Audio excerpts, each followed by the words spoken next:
สบายดีเด้อพี่มาหอนมาถึงอันทีมงานของกองทัพมาหาเจ้าไม่ได้คิดไม่ได้ฝันวันก็จะมาหาเจ้าพอแต่เรื่องความใจมันทุกอย่างทุกวันที่เนี่ยที่เราลงจ้างหัวคาขึ้นมาที่เฮ็ดมาได้เดียวแหงใส่มาเงียนพอดีโชคดีขึ้นมาหอดขอบใจหลายๆเด้อที่มาหอดมาถึงงานเฮานี่ก็สมควรได้เบิด295 แผ่นกระเบื้องเจ้าสมควรอยู่แต่จะดีใจที่ว่ามันมีหลายภาคส่วนมีแต่คนมาเป็นทหารแล้วมามื้อนี้นี่เจ้าดีใจขอบใจหลายๆที่มาหอดมาถึงเจ้าขอให้อันน่ะหน่วยงานพลังงานที่ลงมาช่วยประชาชนและครอบครัวมีส่วนมีสุขภาพเข้มแข็งการทำงานสิ่งใดก็ได้เป็นมากเป็นต่อจากเรื่องเขาจากไอ้จากทั้งหมดให้ต่อจากนี้ก็ให้มีออกจากนี้หนาน้ำตาดีใจเด้อคนนี้น้ำตาเสียใจเด้อดีใจหลายมีทีมงานมาช่วยนะเจ้าทีมงานเขาขออวยพรให้แม่นี่กับขึ้นสื่อสภาพปกติเลยไปเจ้าเป็นคนให้คำพูดคนเป็นการเป็นคนเจ้า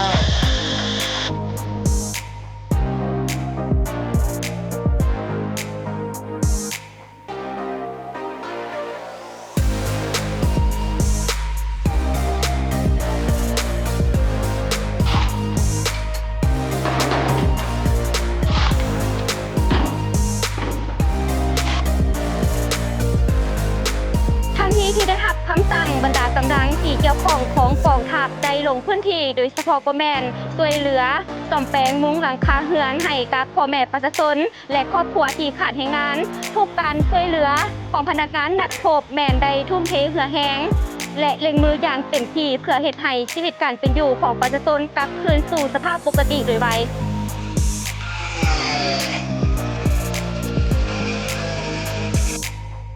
ขอการสุดที่ดีใจน้องที่เป็นน้องมาช่วยเหลือพ่อแม่ประชาชนที่ในยามพ่อแม่ประชาชนตกทุกข์ได้ยากที่ได้มาช่วยเหลือพ่อแม่ที่สุดที่ใจเราเฮ็ดให้พ่อแม่ประชาชนของเราที่ได้เห็นผู้เห็นคุณเจ้ากองทัพของเราได้ลงมือ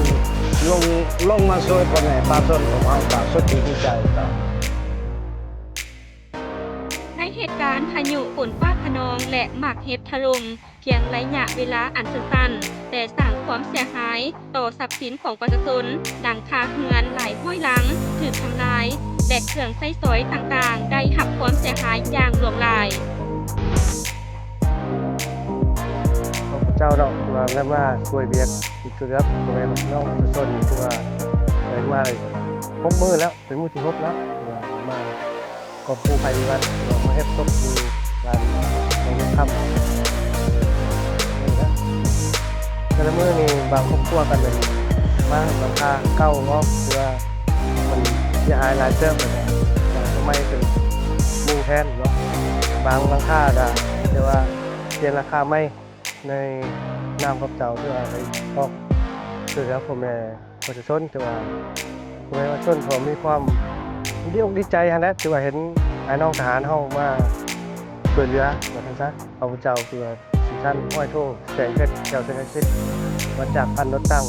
615เป็นกระบอกใหญ่ของวงปัจจุบันนี้ถือว่าการช่วยเหลือของเราถือว่าได้เต็มที่แล้วที่เบิดแล้วแต่ว่าในการช่วยเหลือจากแรงงานว่าทางกองทัพโดยเฉพาะของกระทรวงป้องกันประเทศเพื่อนก็ได้ให้งานกำลังทหารช่วยพวกเราเนี่ยช่วยบ้านพวกเราเนี่ยบ้านน้องทางสามเมตรนะ10 บ้านท่านในงานฉันมาลองปัจจุบันนี้ก็ได้ทางของได้ลงช่วยปลาสู่ช่องแดงจากรับซ่องยวนพวกคนการติดตามก็ได้จำนวนอยู่ส่วนหลายได้อยู่ 80% เนาะส่วน 90% นี่ยังน้อยแต่ว่าการคาดเนี่ยว่าอีกมือ1 2มือเนี่ยสิแม่นป้า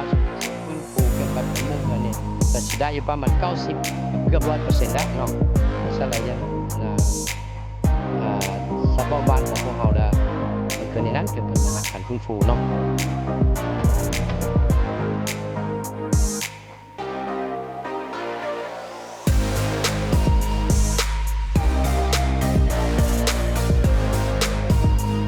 ถึงว่าความเสียหายทางด้านวัตถุจะไม่ร้าย แต่การตอบโต้ที่ว่องไวและการความแพงความใจ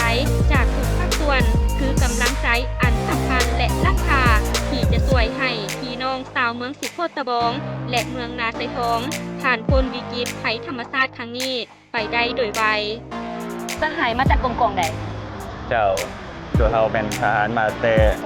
6,000ใหญ่279 เจ้า 6,000น้อย2792 เจ้าแล้วเขามาช่วยเหลือพ่อแม่ประชาชนที่ถือผลกระทบจากปฏิบัติครั้งนี้นี่เขาได้มาช่วยเหลือเพื่อนเพื่อ นี่ก็เป็นมื้อที่6แล้ว เจ้าและการช่วยเหลือพ่อแม่ประชาชนนี่แต่ละมือนี้เขาได้เฮ็ดยังไง หลักๆก็แม่นมุงหลังคาเนาะช่วย เจ้า เพิ่น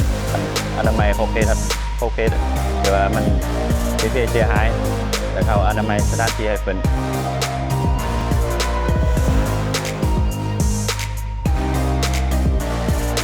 ในนามทีมสหายเป็นกำลังของกองทัพมีความรู้สึกแนวใดเนาะในการประกอบส่วนช่วยเหลือพ่อแม่ประชาชนที่ถูกผลกระทบจากภัยพิบัติในครั้งนี้ เจ้าในนามเขาเป็นกำลังเนาะว่าลงมาเฮ็ดปฏิบัติหน้าที่ก็เห็นอกเห็นใจประชาชน ครับ ในการมาปฏิบัติหน้าที่เขาจะทุ่มทุกข์แห้งเนาะว่ากำลังของเราทุกความสามารถกันได้เนาะ เจ้า เป็นหลักๆก็แม่นการครอบครัวมุงหลังคาเรือน เจ้า ก็อนามัยประเภทรับผิดชอบว่าให้สะอาดจบงามมาเลยให้การดำรงชีวิตของประชาชนเป็นปกติเนาะถือว่าเอาเฮ็ดบรรลุก็ถือว่าแม่นสำเร็จภารกิจของพวกเฮาตามผลตาหรือสร้างมาเนาะ เจ้า ด้านกำลังบ้านของพวกเขาได้รับการช่วยเหลือจากกองทัพคือใด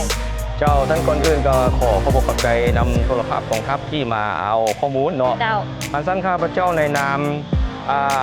เลขาพักบ้านในบ้านบันจัดสว่างนับเป็นมือเกิดเหตุมหดปัจจุบันนี้เนาะกำลังป้องกันชาติของกระทรวงป้องกันประเทศเนาะก็ถือว่าได้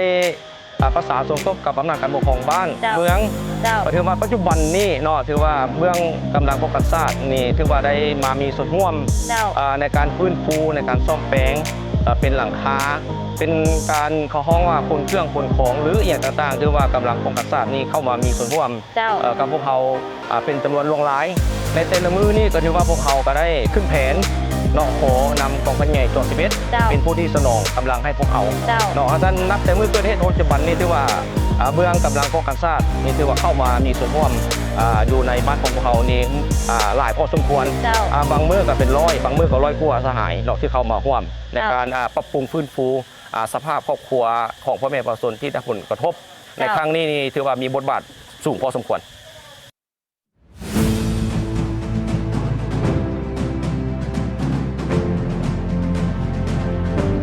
เจ้าภายหลังที่ได้รับที่นำจากกระทรวงสหายได้จัดตั้งปฏิบัติตามเหตุการณ์คือใด เฮาพันเอกวิรพงษ์ห้องหัวหน้าองค์การกรมใหญ่ชนาธิการเนาะ จ้ะ ในนามหัวหน้าคณะรับผิดชอบฟื้นฟูผลกระทบภัยพิบัติอยู่จอด11เนาะ เจ้า ภายหลังที่นะครับทิศสินำจากท่านรัฐมนตรีกระทรวงป้องกันประเทศพวกเฮาได้ห้างคำสั่งและเฮ็ดคำสั่งให้กรมกองอ้อมข้างที่อยู่นครหลวงเนาะ เจ้า เข้าช่วยเหลือในการฟื้นฟูพ่อแม่ประชาชนและอยู่จอด11โดยที่เฮาได้แจ้งให้กรมกอง605 เจ้า 941 641 661 และ 279 โดยจัดตั้งกำลังกรมกองละ100สหาย เจ้า โดยเข้าประจำอยู่กองพันใหญ่11และเฮาได้แบ่งหน้าที่อย่างนี้ครึ่งหนึงแม่นได้เฮ็ดหน้าที่ช่วยเหลือฟื้นฟูภัยพิบัติอยู่จอ11 เจ้า เวียกหลักและแม่นอนามัยและมั่งหลังคาเพื่อให้ทางบริษัทที่จะเข้ามาฟื้นฟูได้จัดตั้งปฏิบัติ ส่วนพ่อแม่ประชาชนแม่นเฮาจะจัดตั้งกำลังอีกครึ่งหนึงลงช่วยเหลือพ่อแม่ประชาชนโดยอิงใส่การเรียกร้องต้องการของพ่อแม่ประชาชนแต่ละวันเนาะโดยกองพันยา11จะเป็นหลักในการประสานกับพ่อแม่ประชาชนแต่ละวันแม่นทางพ่อแม่ประชาชนจะสร้างแผนขึ้นมาตอนบ่าย2 โมงแล้วพวกเราจะจัดตั้งกำลังและมื้อต่อไปพวกเราจะเอากำลังลงช่วยเหลือพ่อแม่ประชาชนส่วนเวียกการจัดตั้งปฏิบัติฮอดปัจจุบันแม่นถือว่าส่วนการฟื้นฟูช่วยพ่อแม่ประชาชนก็ถือว่าหลายครอบครัวก็ได้รับการฟื้นฟูโดยเฉพาะมันการมุงหลังคาส่วนอยู่กองพันใหญ่11ฮอดปัจจุบันนี้ แม่นพวกเฮาได้มั่งหลังคาที่เปและอนามัยและปัจจุบันนี้แม่นได้เสริมข้าว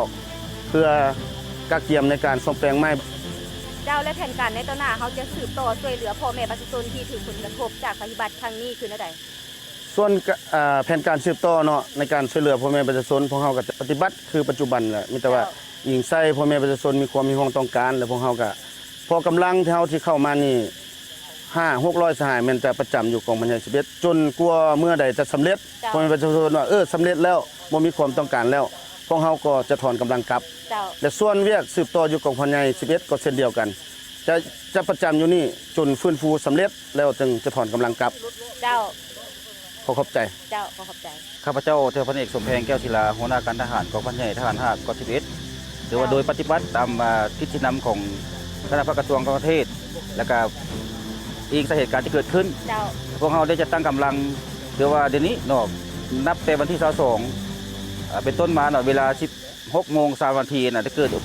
ภัยพิบัติมังเฮ็บ เจ้า ถล่มพ่อแม่ประชาชนหลักๆแต่มันบ้านจันทว่างบ้านเวียงคำเฉพาะกำลังออกแห่งงานของกองพันใหญ่ทหาร5มันก็จะเป็นพวกเรานี้แต่ว่ามีอยู่ 1,135 สหาย เจ้า เนาะได้ฟื้นฟูอยู่ในค่ายได้แล้วก็ช่วยเหลือประชาชนถือว่าในนั้นมีกำลังเพิ่มทวีของ5กองพันใหญ่คือกับสหายวิรพงษ์ได้รายงานเบื้องต้นและปัจจุบันนี้เขาได้นำได้กำลัง 1,135 สหายนี้ออกช่วยเหลือครอบครัวตะเกาแล้วก็พ่อแม่ประชาชนอยู่2หมู่บ้านบ้านเวียงคำกับบ้านจันทว่าง เจ้า เนาะ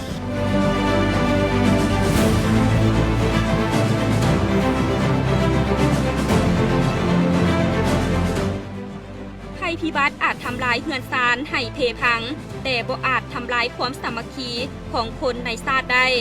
ภารกิจของกองทัพในการฟื้นฟูภัยพิบัติครั้งนี้จะยังคงดำเนินไปอย่างต่อเนื่อง จนกว่าจะซ่อมแปลงเฮือนซานบ้านซ่องของประชาชนให้กลับคืนสู่สภาพปกติ